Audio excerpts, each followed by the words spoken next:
E aí, galerinha, beleza? Estamos de volta para encerrar o nosso volume um, lá no capítulo 3, falando sobre crônicas, beleza? É um tipo de texto em que você vai ver a mistura de dois gêneros diferentes, o gênero informativo misturado com o gênero artístico, por isso que o subtítulo desse capítulo é O Cotidiano na Forma de Literatura, beleza? Para entender essa questão, nós precisamos eu preciso explicar para vocês a diferença entre o que é realidade e o que é ficção. E isso, em termos de tipo de texto, nós vamos ter duas questões, né? O texto literário e o texto não literário. Nós vamos começar com as características do texto não literário, aquilo que não é literatura. Por exemplo, o texto não literário, ele não tem a possibilidade... Errei. Vamos de novo? Vou voltar tudo. Vamos voltar tudo? Ah, agora. Né? Então, o texto não literário, a primeira coisa, é o compromisso com a realidade dos fatos. Né? Então, por exemplo, um texto jornalístico é um texto não literário. Eu preciso me comprometer em contar no meu texto jornalístico a verdade dos fatos. Eu não posso inventar, né? Pelo menos em tese. Né? Por exemplo, o texto científico é um texto não literário. Eu não posso fazer um artigo científico se eu não tiver compromisso com a verdade dos fatos, com a realidade dos fatos. Né? Essa é uma característica, então, do texto não literário, ele ter compromisso com a realidade. A linguagem dos textos não literários geralmente é uma linguagem mais objetiva, uma linguagem que não vai deixar muita margem a outras interpretações que não seja a interpretação pretendida pelo autor, porque a função daquele texto é, em geral, informar, instruir, ensinar alguém alguma coisa. Então eu não posso deixar muita margem, né, para determinadas interpretações diferentes daquela que eu pretendo. Então essas são características do texto não literário. Texto não literário, o texto do jornal, o texto da ciência, o texto didático, né, o texto que serve para ensinar, uma receita de bolo, por exemplo, uma receita culinária, ela é um texto não literário. Né? Ela precisa ter compromisso com a realidade, ela precisa ser objetiva e ela precisa cumprir a função ali de, né, ensinar alguém a fazer aquele prato. Já o texto literário, a literatura enquanto uma realização artística, não tem compromisso com a realidade. Assim, você não admite que um repórter tenha inventado um fato para te contar ali naquela notícia, mas você admite que um autor de um texto tenha inventado um fato que te divertiu, que você achou interessante naquele livro, né? Que a gente chama de livro de ficção.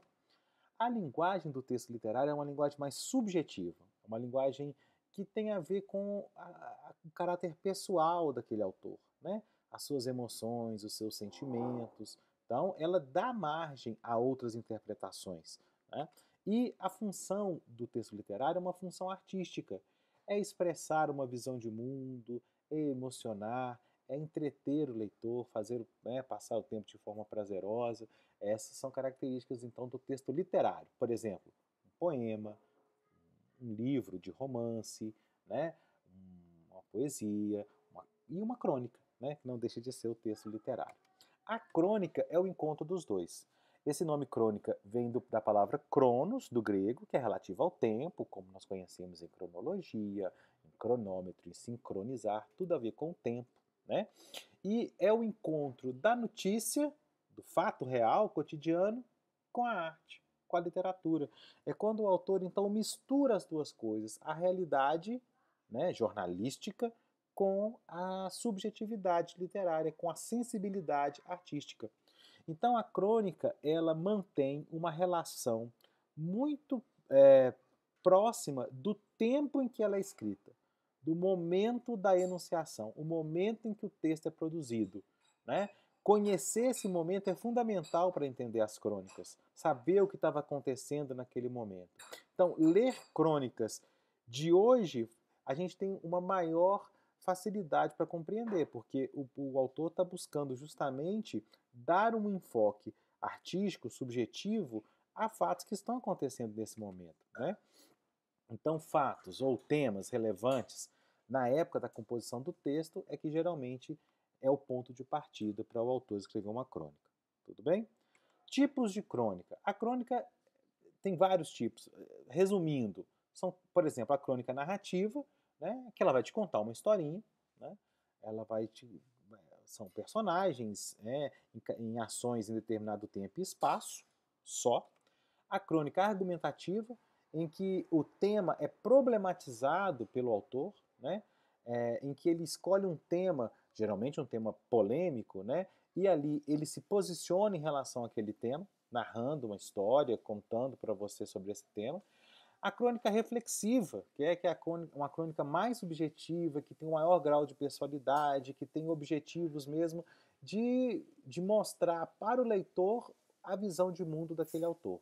São exemplos de crônica, né?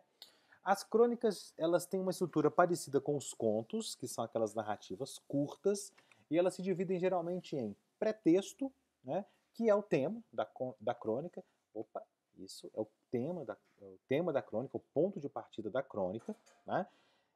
Geralmente, pode ser uma notícia, pode ser um fato específico, pode ser um tema corrente naquele momento, tá? O conflito, eu chamo de o tempero do texto, né? Quando eu vou contar uma história, essa história só é digna de ser contada porque ela se complica, porque tem algo que desequilibra, porque tem algo que nos surpreende. É isso que nós chamamos de conflito, né? Se não houver nada que desequilibre a sequência daqueles fatos, que seja conflituoso, conflituoso aqui não é que cause confusão, não, mas que seja interessante, o texto não tem graça, né? Por isso que eu chamo de tempero. Uma comida sem tempero é uma comida sem graça, né? Imagine que eu vá te contar uma manhã, né? E aí a minha manhã, então eu vou te falar, então o homem levantou de sua cama, calçou os chinelos, foi ao banheiro e lavou o rosto. Observe, você vai ficar esperando que alguma coisa aconteça. Vai sair alguma coisa dessa torneira, esse homem vai cair, machucar, vai acontecer algum conflito. Se não acontecer, não tem graça. E aí continua a história. Então, saiu do seu banheiro, trocou a roupa, tomou o café e foi ao trabalho. Gente, se não acontecer nada de diferente, vai ficar sem graça. O que está faltando nessa minha narrativa? Conflito. Então, a crônica precisa de um conflito, de um complicador, né? De um desequilíbrio ali para ter graça para contar. Esse conflito, esse desequilíbrio, ele vai atingir um ponto alto imediatamente anterior à sua solução, a que nós chamamos clímax, né? O clímax de um texto é o momento em que o texto assume o seu ponto mais tenso, né? Para encaminhar para o desfecho, para a conclusão do texto, né? Seria a estrutura, então, baseada nisso. E, opcionalmente, as crônicas podem apresentar um comentário ou uma crítica em relação àquele texto, tá bom? Para exemplificar melhor essa estrutura da crônica, eu vou chamar vocês a abrir o livro de vocês na página 53, o livro didático, o livrão, como diz vocês, e ali vai ter uma crônica baseada nessa notícia. A notícia é: pesquisador implanta chip de identidade, foi publicada no jornal Folha de São Paulo em 26 de 8 de 1998. Essa notícia é texto não literário. Então ela tem todas aquelas características que eu acabei de falar para vocês. Compromisso com a realidade, linguagem objetiva, função informativa, né? Então, essa é uma notícia. O Moacir Scliar escreveu uma crônica baseada nessa notícia, chamada A Vida no Chip, publicada 5 dias depois no mesmo jornal Folha de São Paulo. Mas agora é um texto literário. É um texto que tem uma linguagem mais subjetiva, é um texto que não tem compromisso com a realidade, é um texto cuja função é artística, entreter, emocionar, né, expressar uma visão de mundo, tá? E tá lá, a partir da página 53 do livro de vocês, eu vou chamar vocês então a ler a notícia e depois ler a crônica, beleza? E na página 58 existe uma outra crônica do Mário Prata, um também escritor brasileiro, também do ano de 98, publicada na revista Isto É, número 1490, publicada lá em abril de 98, crônica chamada O Coelho e o Cachorro, beleza? Vocês vão ler esses dois textos para mim e, obviamente, vão responder as atividades sobre eles, tá? Baseada nessa rápida explicação que eu dei para vocês sobre o que é crônica, sobre o que é literário, sobre o que não é literário, e responder na página 55 a 62. Quando eu voltar, eu volto com o comentário dessas questões. Tudo bem? Não deixe de responder, não deixe de falar, não deixe de comentar, não deixe de interagir, tá bom? Então, boa sorte para vocês, bom trabalho, ok? E respondam aí a 55 a 62 para comentarmos na volta, quando eu voltar com vocês no próximo vídeo. Um abraço!